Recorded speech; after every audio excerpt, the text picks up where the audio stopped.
Today I'm going to be talking to you about scaffold boards. I absolutely love using scaffold boards, especially old ones that have been used.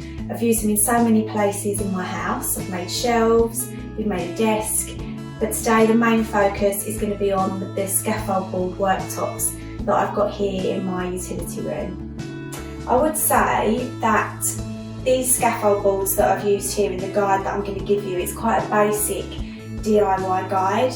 So it's not something that I would necessarily recommend you use in your kitchen, because where they're used, and like I said, it's a basic guide, there are going to be small gaps in between the boards, they're quite rustic.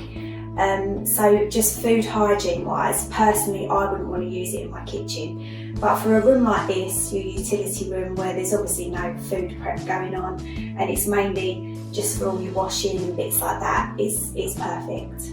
So the ones that I use tend to be used and we've sourced them from scaffold companies. So it's worth giving them a ring, or if you know any friends, family, because they always have boards that get too old, which you can then use. Another good source is to have a look on eBay, and they do quite a lot of used scaffold boards, which hopefully are quite local, so you can go and collect them.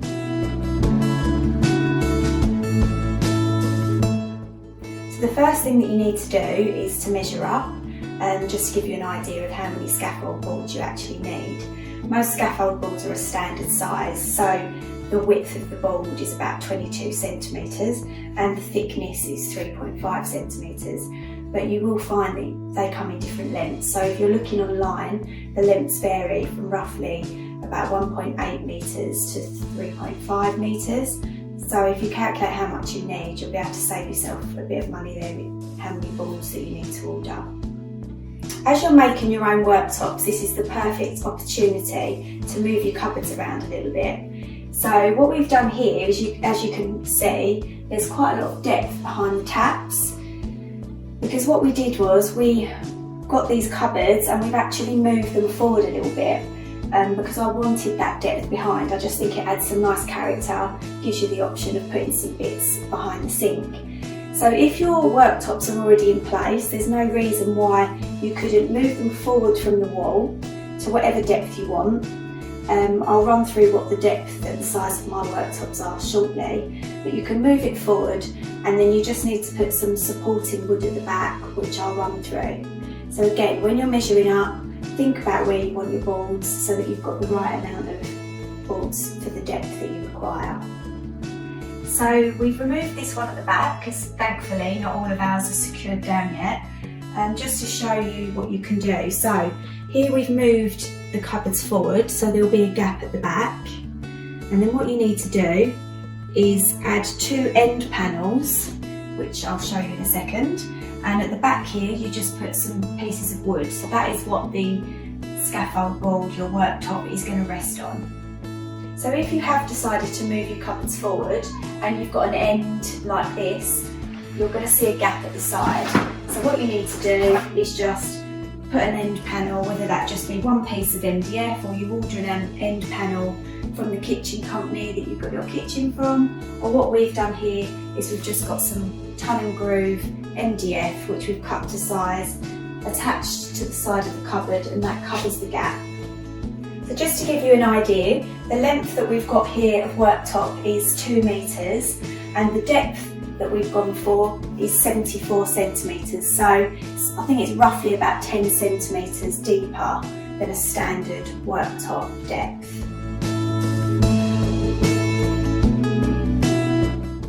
So the next task is cutting the boards to size.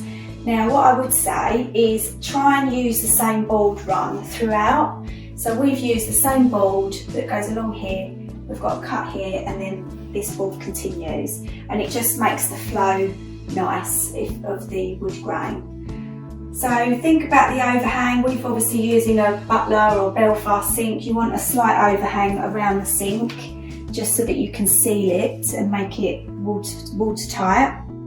Then decide what depth, then decide what overhang you want here. Ours is roughly about 2 centimetres. These are actually the spare pieces of wood that have been cut out for the sink. don't get rid of these. I absolutely love using these. It's a really great idea to keep them, and what you can do is then just sit them on top. Because of the Belfast and butler sinks, you've got the lip of the sink here. You can keep these, slot them into place. So when you're in your utility room and you just need that extra bit of worktop, you can finish. These aren't quite finished off yet, these walls, but you can see that it just gives you that nice extra worktop to use. And if you keep them separate like this, it also makes them so much easier to store away under your sink or in a cupboard. So don't attach them together or stick them together. I like to keep mine separate, and it's just a great idea, and it looks great as well.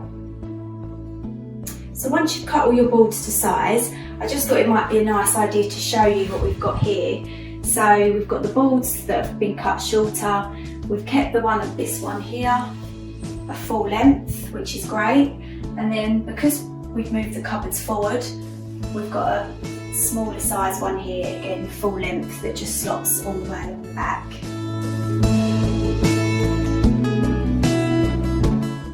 So next up, you need to start preparing the boards. If you've bought brand new ones, there's probably minimal preparation. You might want to give them a light sand over just so that they're really nice and smooth. If you've bought some old used scaffold boards, some of them are going to be quite a mess, and they're definitely going to be dirty. So these ones here, I just wanted to show you what they look like. So you can see how dark they are, and you're obviously going to get them, they're all dusty, they've got all sorts of builder's materials on them. So you need to sand these. I would recommend using an electric sander with a low grit sandpaper, so at least 80 or lower, and that will help just to remove all this dirt and dust as quick as possible, and it will also help to smooth it. So once you've done that, this is what the boards are going to look like. You'll see how much they come up in colour once you've removed that top layer of wood. So once you've cleaned the top off with the electric sander, it may still be a little bit rough, so that it's best to do the rest by hand really. So use a finer sandpaper, something around 120 grit. You can also use wire wool. We found that helps. It really helps to smooth it. And then as you can see, this board here, this has been sanded by hand. We've used a little bit of wire wool on here. It's so much smoother, and you can run your hands along it nicely without worrying about getting any splinters or anything. So once you've cut and you've prepared all your boards and they're all lovely and smooth and clean, the last step is to put them into place.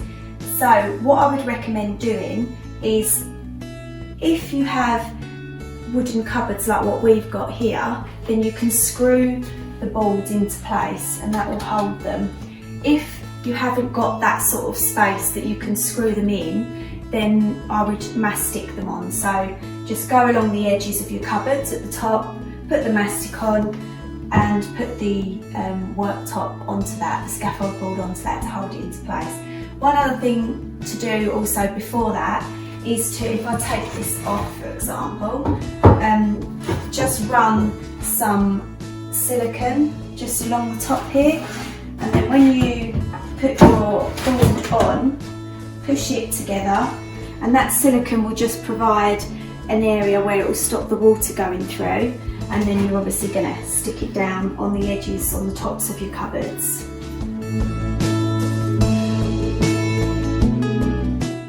Once you're happy that all the scaffold boards have been secured, then the last step is to finish it. So you're now ready to just put a sealant on the top. There's so many different types out there, and it obviously depends what colour finish you want, whether you want the shine, whether you want the matte look. So you're going to have to do a bit of homework on that and decide what finish you want. It's definitely a good idea to maybe test the sealant that you buy on a piece of scaffold board so that you can see how it affects the colour. A really good brand is Osmo. That's brilliant on wood and does a range of colours, range of finishes. They do shines, they do matte finishes. Again, you'll need to trial that and just see what works best for your room. I hope you enjoyed the tutorial. Hopefully it's an easy step-by-step guide on how you can achieve these really easy, effective scaffold worktops yourself. Please do drop me any comments if you need any more guidance or any more advice.